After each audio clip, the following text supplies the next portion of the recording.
Saludos gente, qué bueno estar aquí nuevamente contigo en Chasing Yahweh. Aquí está Luis contigo en estudios bíblicos que podrían servirnos para ser mejores personas, para actuar de manera correcta, para adquirir sabiduría, porque en realidad la escritura dice que la sabiduría es más valiosa que las piedras preciosas y que el oro y la plata, me imagino también que todo lo demás. Entonces es por eso que estamos buscando a Yahweh dentro de todas nuestras ocupaciones y dentro de todos nuestros quehaceres diarios. Siempre es bueno sacar un espacio para que estudiemos en la palabra, estudiemos, escudriñemos la palabra de Dios. Hoy te voy a compartir un estudio que para mí ha sido muy importante y tiene que ver precisamente con la pregunta de ¿dónde vive Dios? ¿Dónde reside Dios? Y seguramente si ya tienes cierta experiencia en la parte espiritual o en las escrituras, pues podrás imaginarte que Dios probablemente no vive en ninguno de esos templos que vimos al inicio del video. ¿Seguramente esos templos fueron hechos por manos humanas? Claro que fueron hechos por manos humanas, algunos de ellos son espectaculares. Son templos con una arquitectura digna de admirar. Personas muy talentosas seguramente participaron en la construcción de esos templos. Pero me cuesta creer que Dios pueda vivir en alguno de ellos. Es decir, que el Espíritu de Dios sencillamente se quede enclaustrado en las paredes de un cuarto, de un templo, hecho por manos humanas. ¿Qué te parece esa idea? Ahora, quiero que vayamos a una escritura, lógicamente aquí todo es con escritura, que me gusta muchísimo y es cuando, para entrar en contexto, cuando Pablo, quien fue designado como el apóstol para los gentiles, todos aquellos que no somos judíos, somos gentiles. Y Pablo, quien fue, esto merece un estudio aparte, lógico. Pablo, quien fue aquel villano, aquella persona que era fariseo, escriba y era uno de los que más conocía del Torá, de la escritura judía. Bueno, él, formado como fariseo, era el que perseguía a la primera iglesia cristiana. Era llamado Saulo y era precisamente aquel que fue protagonista en muchas de las muertes de esos primeros cristianos. Él fue el principal protagonista de estas muertes.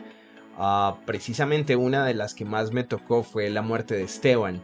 Y les cuento que este señor Saulo era el que todos estos cristianos de la primera iglesia decían: óigame, con ese señor no queremos nada que ver, huyamos de ese señor, porque él tenía las cartas de los principales sacerdotes, de los escribas, para poder meter en prisión a todos estos cristianos y a todas estas personas que estaban siendo parte de los primeros creyentes y seguidores de Jesús.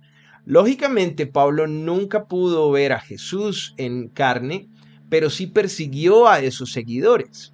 A ese mismo es el que Dios utiliza, es el que Yahweh toma y dice: a este es el que lo voy a usar para beneficio del reino. A ese cuerpo, el de Saulo. Pero como Dios tiene que cambiar tu nombre porque tu nombre define tu identidad y por ende tu funcionalidad, pues entonces le puso el nombre de Pablo y le dijo: a partir de hoy, Pablo, tú vas a enseñarle a los gentiles. En otras palabras, gente, tú y yo estamos hablando de Jesús, tú y yo estamos hablando de Yahweh, gracias a Pablo. Entonces Pablo es uno de mis villanos favoritos. Villano porque en su momento fue hombre, en su momento cometió, llevado por una pasión equivocada, cometió situaciones o persiguió a la iglesia y no hizo lo que en realidad debía hacer. Pues ese hombre es el que toma a Dios, el que toma a Yahweh, y en su bendita misericordia, a ese es el que utiliza para traer bendición al planeta entero. El que primero significó muerte, ahora va a significar vida. ¿Entiendes eso?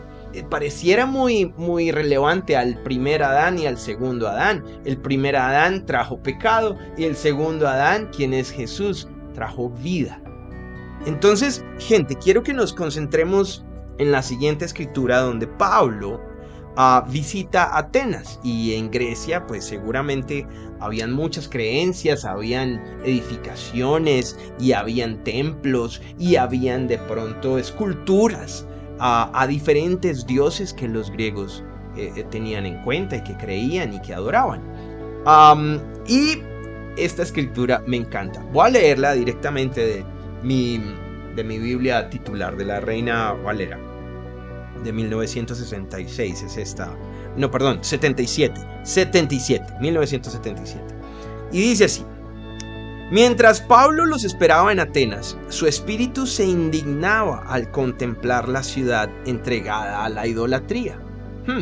Imagínate donde Pablo visitara a uno de nuestros pueblos que están llenos de ídolos, de imágenes, en donde nuestra gente se sienta y les prende veladoras, se sienta a orarles con mucha fe.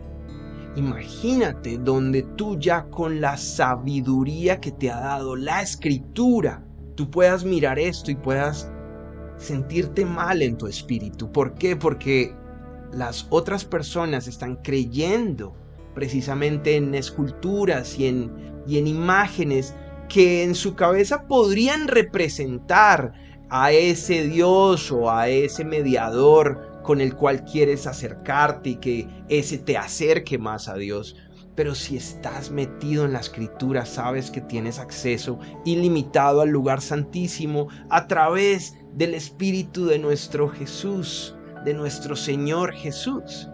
Entonces, porque Jesús está en nosotros. Ahora bien, Pablo dice lo siguiente: mientras Pablo los esperaba en Atenas, su espíritu se indignaba al contemplar la ciudad entregada a la idolatría. Así que discutía en la sinagoga con los judíos y con los temerosos de Dios, y en la plaza cada día con los que allí se encontraban. Y algunos filósofos de los epicúreos y de los estoicos disputaban con él. Y unos decían: ¿qué querrá decir este charlatán? Y otros: parece que es predicador de divinidades extrañas, porque les predicaba el evangelio de Jesús y de la resurrección. Y tomándole, le trajeron al Areópago, diciendo: ¿podemos saber de qué es esta nueva enseñanza de que nos hablas? ¿Podemos saber? Pues traes a nuestros oídos cosas extrañas. Queremos pues saber qué quiere decir esto. Porque todos los atenienses y los extranjeros residentes allí en ninguna otra cosa se interesaban sino en decir o en oír las últimas novedades. Entonces Pablo, puesto en pie en medio del Areópago, dijo: varones atenienses, en todo observo que sois extremadamente religiosos, porque mientras pasaba y observaba los objetos de vuestra adoración, hallé también un altar en el cual estaba esta inscripción. Atención con esto, esta inscripción: al Dios desconocido. Yo me puedo imaginar este altar. Yo me puedo imaginar que era un altar vacío. Claro, o sea, porque como nadie lo ha visto, o sea, ¿qué pueden hacer? Semejante a qué lo van a comparar, ¿no? Entonces me imagino que era un altar vacío con una insignia al Dios desconocido. Me imagino que los griegos habrán dicho: por si acaso nos falta algún Dios que no le hemos hecho altar, aquí está, al Dios desconocido, al que vosotros adoráis. Porque mientras pasaba y observaba los objetos de vuestra adoración, hallé también un altar en el cual estaba esta inscripción: al Dios desconocido, al que vosotros adoráis, pues sin conocerle, a ese os vengo a anunciar. Al que vosotros adoráis, pues sin conocerle, a ese os vengo a anunciar. ¡Wow! El Dios que hizo el mundo y todas las cosas que hay en él, siendo Señor del cielo y de la tierra, no habita en templos hechos por manos humanas, ni es servido por manos de hombres como si necesitase de algo, pues Él es quien da a todos vida y aliento y todas las cosas. Y de una misma sangre ha hecho toda nación de los hombres, para que habiten sobre la faz de la tierra, y les ha prefijado el orden de las estaciones y las fronteras de sus lugares de residencia, para que busquen a Dios si tal vez palpando pueden hallarle, aunque ciertamente no está lejos de cada uno de nosotros, porque en Él nos movemos, porque en Él vivimos y nos movemos y somos. Como algunos de vuestros propios poetas también han dicho, porque somos también linaje suyo, descendencia suya. Quiere decir que Pablo les estaba diciendo a estos griegos que ese Dios al cual ellos tenían un altar y que estaban adorando sin conocerle, ese Pablo dijo, ese es el Dios creador del cielo y de la tierra y de todas las cosas, que se mueven y que no se mueven. Y además de eso, en Él vivimos, nos movemos y somos. Entonces, vuelvo a la pregunta inicial, ¿dónde vive Dios? ¿Ah? Ahora, quiero que vayamos a otra escritura. Aquí, estamos hablando de la dedicación del templo. Recuerda que Salomón se tomó como una misión construir el templo de Yahweh. Y dice el primer versículo, entonces dijo Salomón, Jehová ha dicho que él habitaría en la oscuridad. Y mira qué interesante, porque si yo busco esto en mi Biblia del 77, la que te acabo de leer es del 66, ¿sí? Y la del 77, si la busco en Segunda de Crónicas, capítulo 6, versículo 1 dice, entonces dijo Salomón, Jehová quiere habitar en densa nube. Oh, dicen nube. Ok, perfecto. ¿Y por qué por qué hago tanto énfasis en la nube? Porque esta nube, gente, se va a volver protagonista no solamente en este estudio, sino más adelante en otro estudio, en donde te vas a dar cuenta cómo si buscas la palabra nube y buscas el significado, te vas a dar cuenta cómo está muy ligada a cuando Dios se manifiesta, a cuando Yahweh se manifestaba a los hombres. Es más, en el desierto, no sé si recuerdas en ese pasaje en el Viejo Testamento, donde Dios guiaba a su pueblo a través del desierto y durante el día los guiaba con columna de nube y durante la noche los guiaba con una columna de fuego. Y de esa manera ellos sabían qué camino seguir, bueno, cuando eran obedientes, ¿no? Y precisamente quiero llevarte a otra escritura donde te voy a leer según logos.com, mis amigos de Logos, bueno, ellos no saben, todavía no me consideran su amigo porque quizás no saben que existo, pero yo sí los considero mis amigos porque su herramienta me sirve muchísimo, la verdad. Y dice aquí, entonces dijo Salomón, Jehová ha dicho que él habitaría en la oscuridad. Y esa oscuridad, gente, si nos vamos a la escritura donde dice, entonces dijo Salomón, Yahweh ha dicho que habitaría en oscuridad, pues yo quiero ver qué significa esa oscuridad. Esa palabra en Hebreo 62:05, vamos a ver qué es lo que significa. Entonces, si abro 62:05, dice Arafel. Arafel, que significa penumbra, como del cielo bajando, ¿sí? O sea, podría ser penumbra o como del cielo bajando, entenebrecimiento, oscuridad, sombra, tiniebla. Podría tener algo que ver con la nube que les hablé en, en, um, en Éxodo. Vamos a ver, si yo busco Éxodo 13:21, y Yahweh iba delante de ellos de día en una columna de nube para guiarlos por el camino, y de noche en una columna de fuego para alumbrarles, a fin de que anduviesen de día y de noche. Éxodo 13:21. Si te das cuenta aquí la palabra nube, ¿ok? Si vamos a a esta palabra y escudriñamos qué quiere decir en hebreo, ¿sí? Esta palabra significa o se pronunciará Anán, ¿sí? Y dice, definición, nube, como cubriendo el cielo. Nimbo o nubes de tormenta, niebla, nube, nublado. Ok, ¿será la misma nube? No sé, pero te dejo ese misterio también por escudriñar. Qué bueno que tú también busques un poco. Y si acaso, pues me puedes hacer el comentario.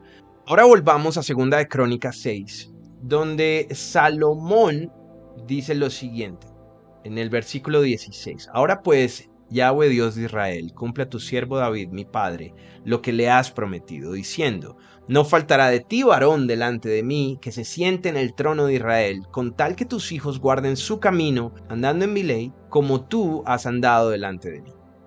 Ahora pues, oh Jehová, Dios de Israel, cúmplase tu palabra que dijiste a tu siervo David. Imagínate la autoridad con la que está orando aquí Salomón. Imagínate lo que está haciendo Salomón, está recordándole a Yahweh sus palabras y por eso dice, cúmplase tu palabra. Ah, claro, esto continúa y dice, más, ¿es verdad que Dios habitará con el hombre en la tierra? He aquí, los cielos y los cielos de los cielos no te pueden contener. Cuánto menos esta casa que he edificado. Imagina eso. Imagínate esto, lo que está diciendo Salomón. Salomón edifica un templo, ¿ok? Pero él sabe que el templo no puede contener a Dios. Él sabe que Yahweh no vive en ese templo. Y dice, mas ¿es verdad que Dios habitará con el hombre en la tierra? Si busco esto en Logos Calogos, gente, te vas a dar cuenta que cuando miramos con el hombre en la tierra, sí, el hebreo es una palabra que dice et. En hebreo es una palabra que se escribe et, que quiere decir a favor de. O sea, cuando está escrita el versículo, dice, ¿vivirá Dios con el hombre en la tierra? Y yo podría decir, ¿vivirá Dios en el hombre en la tierra? Uy, eso hace una gran diferencia, eso cambia completamente el versículo. Pues sí, imagínate que et también quiere decir entre, con, cerca, de aquí, cercanía, usada solamente como preposición o adverbio. A favor de, antes de, conmigo, contigo, continuo, de, en compañía de, por. O sea, vamos a quedarnos en un juego de palabras, gente. O yo realmente podría decir, usted está cambiando la escritura. No, yo no la estoy cambiando. Estoy seguro que muchos de los escribas, que para eso es que se especializaron, los escribas tenían que pasar una versión a la otra y volver a escribir y volver a escribir. Y si alguno de ellos quiso decir, hombre, yo creo que suena mejor con en vez de en, ¿no? Porque en como que mucho, o sea, Dios en nosotros, no, eso es mucho, ¿no? Eso como que es demasiado. Más bien digamos con el hombre en la tierra, ¿sí? Mejor. Aquí es donde quiero decirte, gente, que la palabra que tenemos es suficiente para que tú alcances a tener un significado.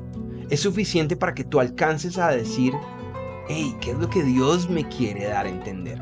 O sea, que Dios me quiere dar a entender que en realidad el templo que yo tengo que edificar no es un templo hecho a manos, sino el templo, mi cuerpo.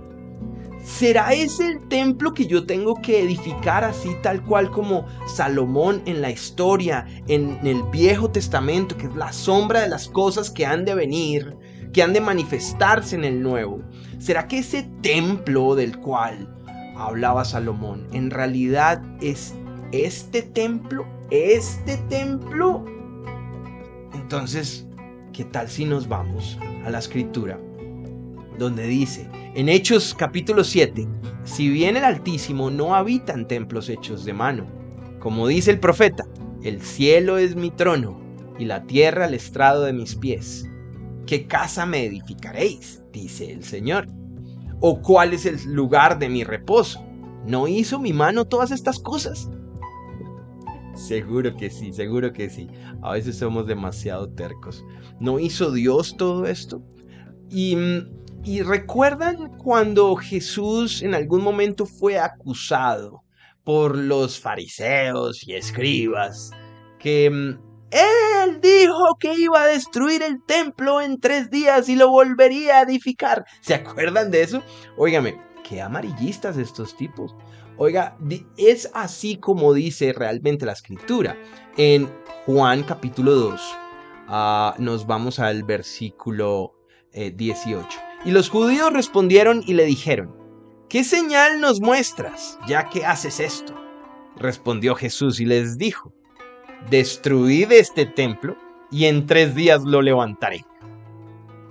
Dijeron los judíos: en 46 años fue edificado este templo y tú en 3 días lo levantarás.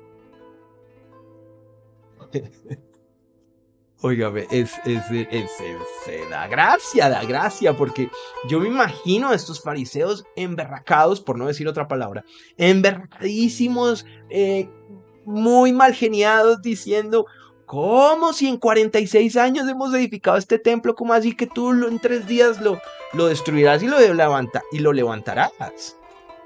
Dice el versículo 21, mas él hablaba del templo de su cuerpo.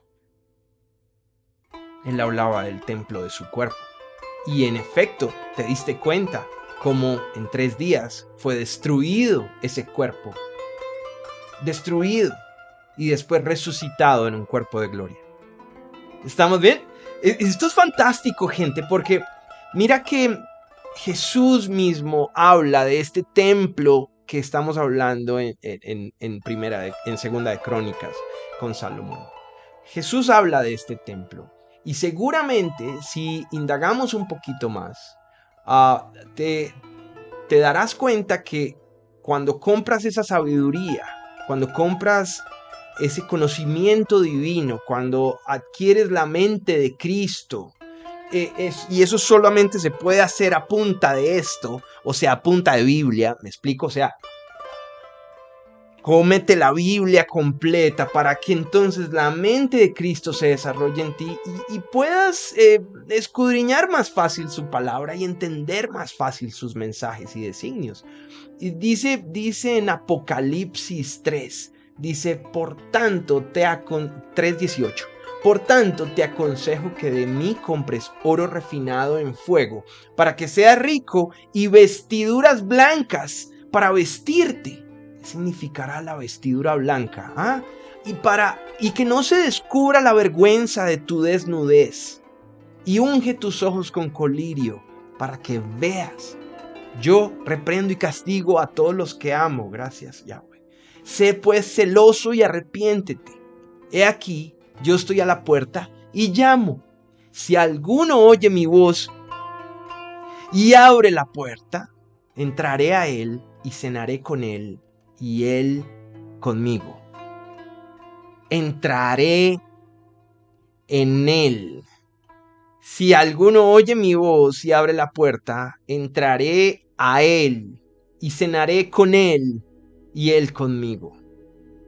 Al que venciere le daré que se siente conmigo en mi trono, así como yo he vencido y me he sentado con mi Padre en su trono. Está buenísimo para relacionarla con Efesios, estábamos sentados a la diestra de su majestad en los lugares celestiales. Sentados, ya actualidad, ¿no? No cuando muramos, actualidad. El que venciere le daré que se siente conmigo en mi trono, así como yo he vencido y me he sentado con mi Padre en su trono. El que tiene oído, oiga lo que el Espíritu dice a las iglesias. El que tiene oído.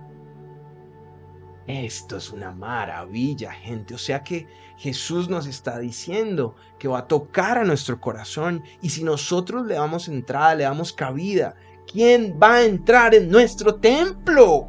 ¿Quién va a entrar? Jesús. Jesús va a entrar en nuestro templo. Y si nos vamos un poquito más allá, vámonos a Juan 14. Juan 14, con esto terminamos, gente, el estudio del día de hoy. Si me amáis, Juan 14:15, si me amáis, guardad mis mandamientos. Y yo rogaré al Padre y os dará otro consolador para que esté con vosotros para siempre. El Espíritu de verdad, al cual el mundo no puede recibir porque no le ve ni le conoce. Pero vosotros le conocéis porque mora con vosotros y estará en vosotros. No os dejará huérfanos, vendré a vosotros todavía un poco y el mundo no me verá más, pero vosotros me veréis. El mundo no va a ver más a Jesús, van a decir que murió y resucitó y en esa época se desapareció y nadie más lo ha visto nunca más.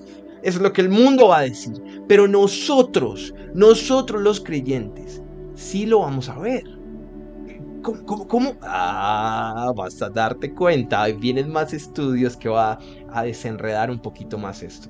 Todavía un poco y el mundo no me verá más, pero vosotros me veréis, porque yo vivo, vosotros también viviréis. En aquel día vosotros conoceréis que yo estoy en mi Padre, y vosotros en mí, y yo en vosotros. El que tiene mis mandamientos y los guarda, ese es el que me ama. Y el que me ama será amado por mi Padre, y yo le amaré y me manifestaré a él. ¿Cómo voy a ver a Jesús? Hay unos que siguen así mirando a la nube, a las nubes, esperando que llegue igual como se fue en la nube, esperando. En algún momento vendrá Jesús. En algún momento vendrá Cristo. Cristo ya está acá, gente. Y no estoy diciendo, escúchame, no estoy diciendo que soy yo. Estoy diciendo que yo soy uno de ellos. Eso sí, y tú también puedes ser uno de ellos. Porque es tu templo recibiendo el Espíritu de Cristo.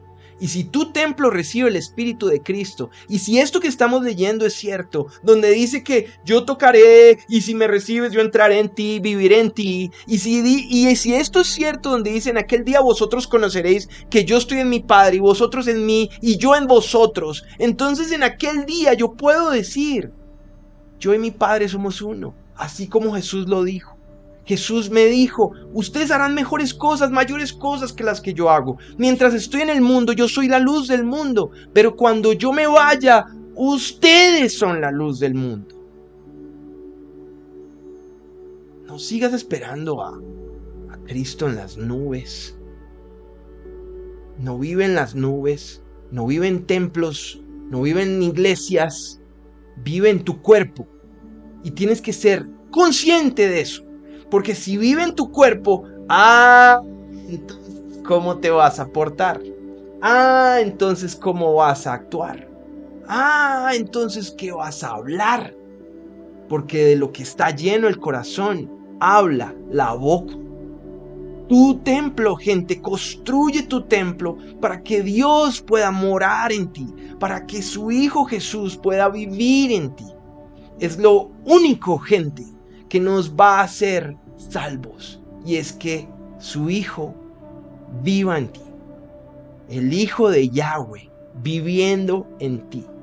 Es la unidad perfecta en ti. Gloria a Dios, te mando una gran bendición, que Yahweh te siga bendiciendo y siga abriendo tus ojos para que lo sigas conociendo y sigas evolucionando en sabiduría y en bendición. Un abrazo para ti. Esto es Chasing Yahweh.